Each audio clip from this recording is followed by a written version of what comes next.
LeBron, we saw you have a extreme display of emotion in the fourth when I think you guys go up 13 and you were obviously rolling. How good did this feel for you and your team to have this type of effort tonight? I feel good because it was an all-around team effort. Washington played extremely well, especially those first two quarters. And for us to be able to come in the third quarter, and that's been one of our down quarters a lot this year, hold them to 23 points in that third and run off 37. It was big for our team, big for our ball club. You had the 25-point streak earlier in the year, which I think was the longest of your career, and now it's 2 50-point games in the last 3 games. What's going right for you? I don't know. I just feel really good. I just continue to put in the work every day. Even on off days, I'm always thinking about the game. Obviously, I'm watching the game. You guys see me tweet yesterday. I was watching the Nets-Sixers game and so many other games. But just keeping the main thing, and that's the season. And every game and every opponent, not getting away from the game a little bit, but not fully. And just always trying to stay present. And when game day is here, I'm here 5 hours before the game and prepping on. Myself individually, prepping on what I need to do to help this team, be victorious, prepping on everything that I can possibly do in my power to try to help this team be as great as we can be that night. So that's what's going into. Hey, LeBron. I have 2 quick for you. You've always, especially during the pandemic season, kind of told us about how much you miss the energy in crowds and stuff like that. It hasn't always been great this year because of the losing at home. Between this and Saturday, it seems like you've really kind of soaked some of that in when it's been there like it was tonight. What have those moments been like for you? Oh, it's been great. Listen, the Laker faithful know when bad basketball is being played and they know when good basketball is being played.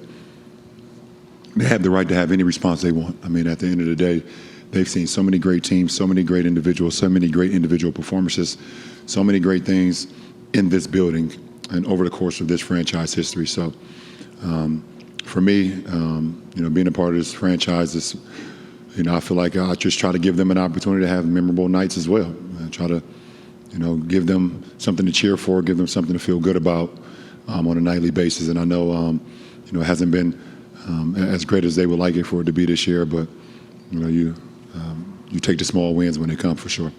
I'm sure you won't tell us exactly what happened, but can you tell us can you share some of the interactions with Kuz tonight? And the one that stands out to me was you hit that turnaround, that really high arcing turnaround. He just kind of laughed. Any of those moments tonight were special seeing him? Absolutely, every moment.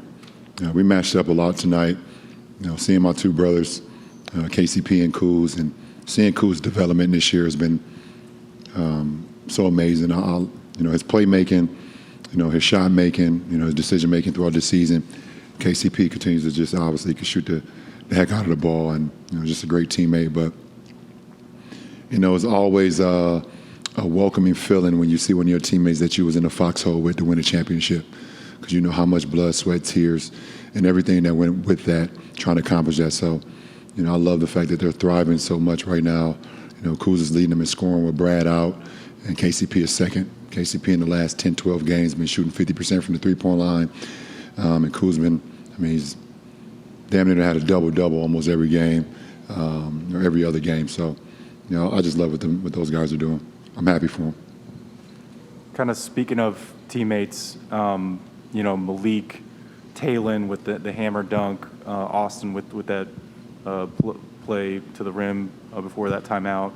Those guys were kind of picking up on, it seemed like, on your energy. What did they do in the fourth quarter, and how have you seen those guys grow over the last couple of weeks?